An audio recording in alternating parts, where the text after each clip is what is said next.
Well, hello everyone, and thanks for joining us in the Lyons Den. Today we're going to be interviewing Miss Darlene Cagle, who is here from Sylva, North Carolina. And the reason I've asked Darlene to join us is because I want her to speak on struggles and challenges. She's one of my friends, of course, but we've been talking about busyness and owning businesses and stuff. And one of the biggest reasons that I wanted her to come on our show is because I think she can help a lot of people who may be struggling right now with busyness and businesses and owning your own businesses. But then something really traumatic happened in her life that actually caused her to do a whole new spin on life. Like, she just stopped and did an about face and readjusted and came to a better understanding of herself and what it is that she wanted in life.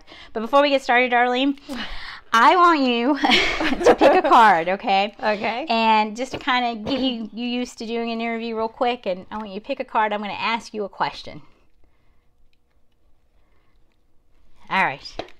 The question is, in your opinion, what is the nicest thing you've ever done for your parents? Obey them. Obey them. All right, and there's another question here. It says, how about your friend? Or how about a friend is what it says. What's this nicest thing you've ever done? Be there for the friend. And be there for a Always. friend. Oh, wow. Well, thank you. All right, well, let's go ahead and get started. I tell you what is something that you would like to share with us about your life and that time where it was really busy and the businesses that you had? And well, I grew up in retail, so I'm used to being around people. But back in the 1990s, which seems so long ago, I started a business with my husband, my brother, and sister-in-law. Got it. And very small. We might have had $1,000 between all of us to start the business. Wow. And it started growing, and it grew, and started really getting busy, and working 12, 13, 14 hours a day. Wow. 5.5, 6 days a week.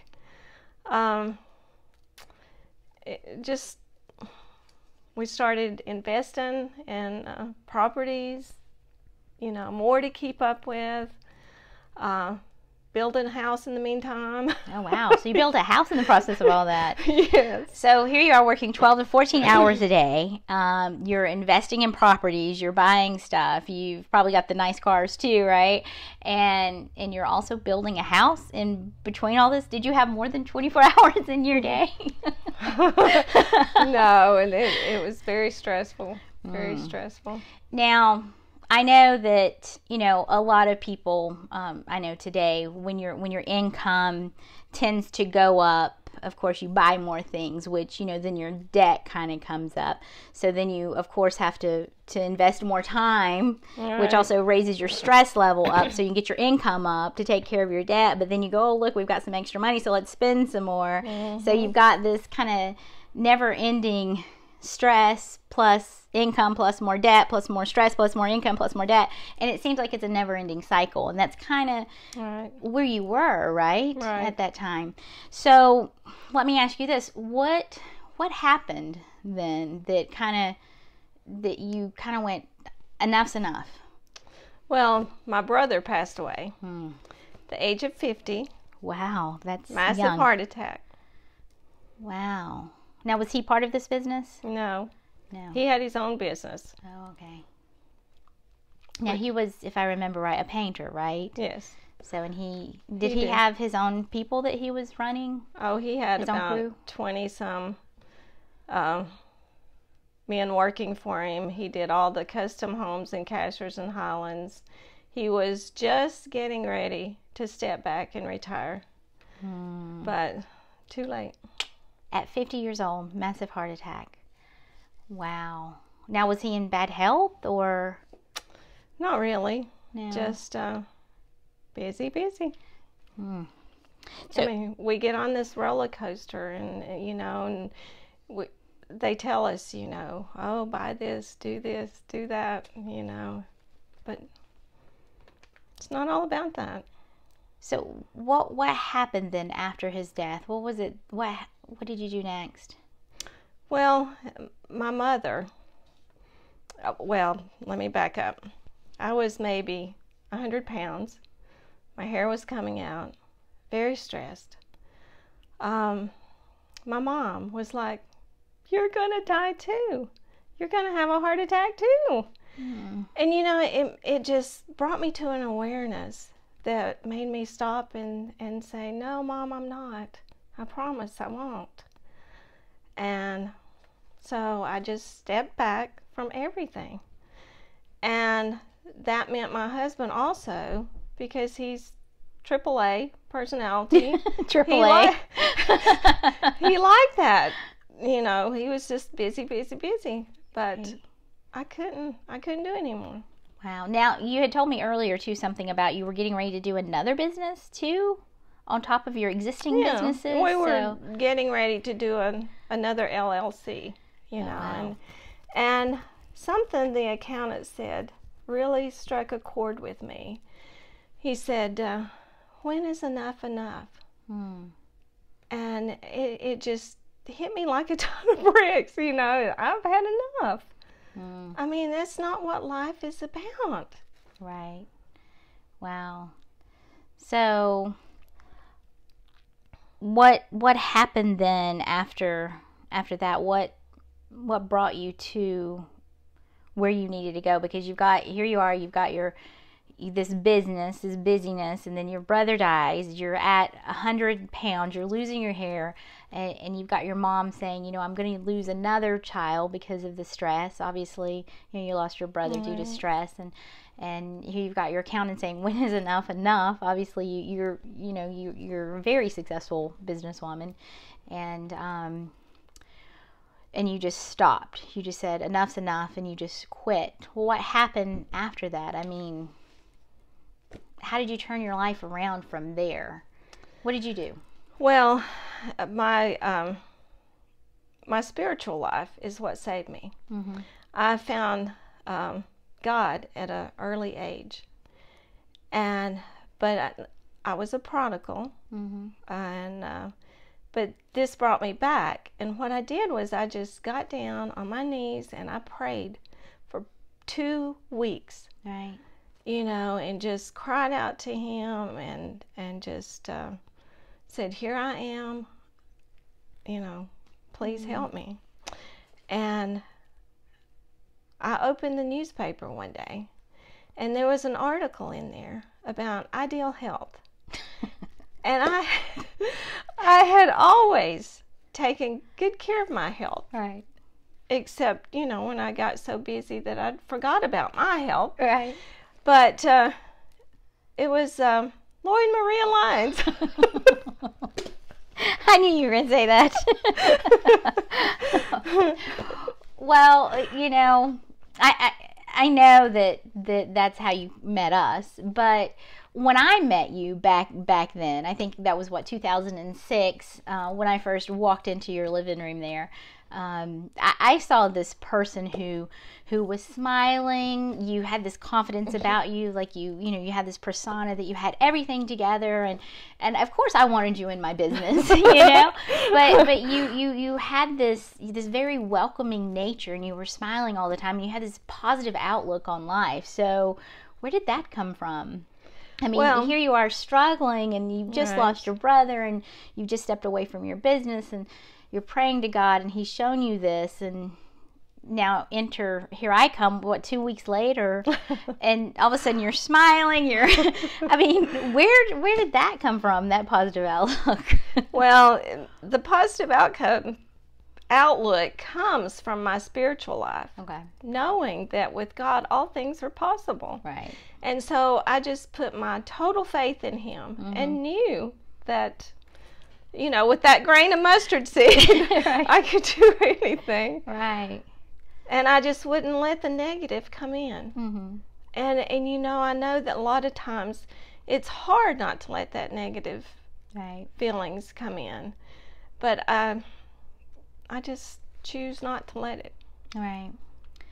Right. And then I think you had something from your brother that you wanted to share? Yeah, he had this on his wall that he always, behind his desk. Right. And it says, there is very little difference in people, but that little difference makes a big difference. The little difference is attitude, and the big difference is whether it is positive or negative. And, you know, I've always chose to have a positive attitude. Even when it would appear that your life was falling apart, you've always had that ability to kind of switch your thoughts to a more positive place, which has brought a lot of positive experiences into your life. You know, I mean, I've known you now for 11 years, and you know, I never knew Darlene had a bad day, but do you have bad days? Absolutely, a lot. You know, just like anybody. I mean, everybody has bad days. But when that happens, I step back from everything, because usually you're out of balance somewhere. There's disharmony in your body somewhere. Right. And so I don't care if you've got 1 minute, 5 minutes, you know, just step away, go in a closet, go for a walk, put on music, take a bath, you know, shut the doors. Just something to just, you know, bring yourself back. Pray, you know, just, if it's something I could tell someone, find a spiritual path, because that's what's going to help you more than anything. You know, and I don't necessarily tell you what spiritual path, but just find one. Right. I had a friend who told me one time, because I found myself in a situation similar to yours, where I was giving to a lot of people, and there was a lot of busyness, and I didn't have any time for myself, and I found myself really drained and really sad almost, and depressed. And you know, she pulled me to the side and she said, Maria, if you don't take time for yourself, you know, I have a feeling that your health is going to start deteriorating. You're not going to be in a very happy place. So she's like, you've got to set time for yourself. If it's just once a week, she told me, she said, make sure you're pulling yourself apart, and you're going and you're doing something that Maria likes just for Maria. If it's just sitting down and reading a book, or you know, you've got to make sure you go and you have that solitude time with yourself. And you know, over the course of the years, I have learned to, you know, do more praying, and more prayer, more journaling, and more meditations before I start my day. And now, I mean, I live a much happier life. So you're absolutely right on that. Now, you actually brought a book in with you today, right? Which teaches a method about releasing bad thoughts or bad habits, or just about anything, right? Absolutely. Your key to lasting happiness, success, peace, and emotional well-being. This is the Sedona method by Hal Dowskin. And I've even taught this to my granddaughters. Really? Who is 10, 4, and 2. Wow, 2. So you've taught the Sedona method to a 2-year-old. Well, I tell her, she doesn't really respond yet, but she watches the others. Got it. But so how does it work? No matter what you're feeling, you know, we have all these feelings inside us. And a lot of times we repress them. Right. And so you've got to, you know, can you welcome this feeling? Even if you say no, it's okay. Right. But can you, could you, would you, when? Can you welcome this feeling? Could you release this feeling? Right. Would you release this feeling? When? And if you keep doing that, I promise it works. And this is what's helped me.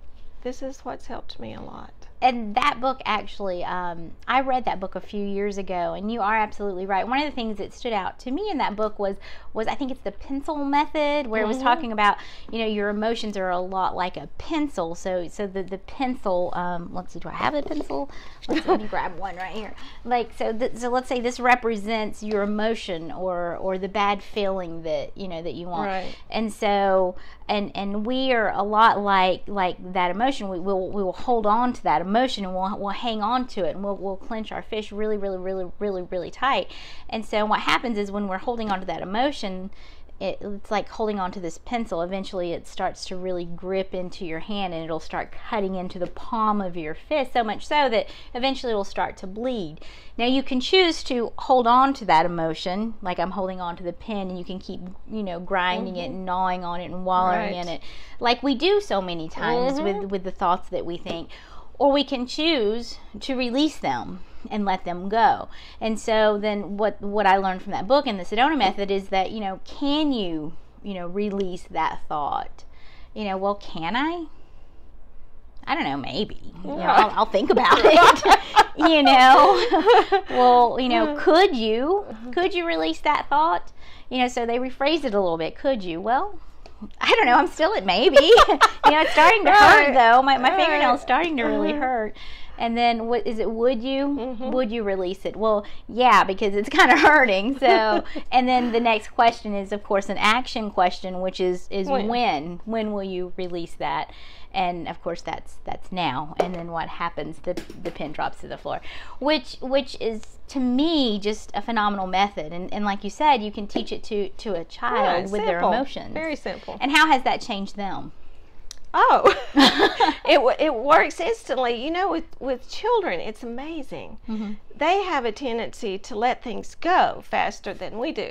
Right, we as tend adults. to pick back up, right? Well, I want to be unhappy again. Let me grab that. But it's amazing. It works for them. Right. So, have you seen the Sedona method? Because I know you've taught it to the older two who are what, 10 right. and almost 5, right? Or 5. Actually, 10, 5. She is 5. She is 5. So 10 and 5. Have you seen it work with them, like when they're playing and stuff, and maybe they get in a little argument or a little tiff? Have you seen them kind of off to the side go, can I, could I, would I, when? Have you ever seen that happen? No, but I'm hoping that you planted the seeds. Right. Yeah, so it's there in their subconscious mind. So yeah, you're a wonderful grandmother. It would have been great having you as a grandmother growing up. Well, I tell you, it's been a blessing. That was another saving miracle that God sent me. Was in 2007, 1 year later, was when my first granddaughter was born. Aww. And it just worked out that I had the opportunity to take care of her while her parents worked. And then 4 years later, along came another one. But I didn't get to do that with my children, and so many parents don't. Right. Because they have to work, they have to pay the bills, and they send their children off, and everybody's unhappy. But I've been blessed. Yeah. I mean, it's a labor of love, a lot of labor, a lot of love. Right. But a blessing. Well, Darlene, I know we could talk all night. This conversation could go on and on. But I want to thank you for being with us in the Lyons Den today. But what is one last thought you would like to leave us with? Well, a quote from Jim Rohn. Learn how to be happy with what you have while you pursue all that you want. Wow. That really sums up your story and your life and where you are today.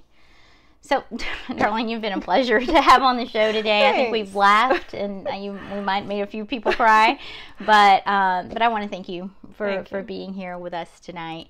And I want to thank you guys, the viewers, for joining us in the Lyons Den. And I'm your host, Maria Lyons, reminding you to believe in yourself and to be passionate about what you believe in. Be the reason that someone smiles today. Thanks, and be sure to follow us on our Facebook site, The Lyons Den Show with Maria Lyons, as well as our YouTube channel, The Lyons Den Show. Thanks and good night.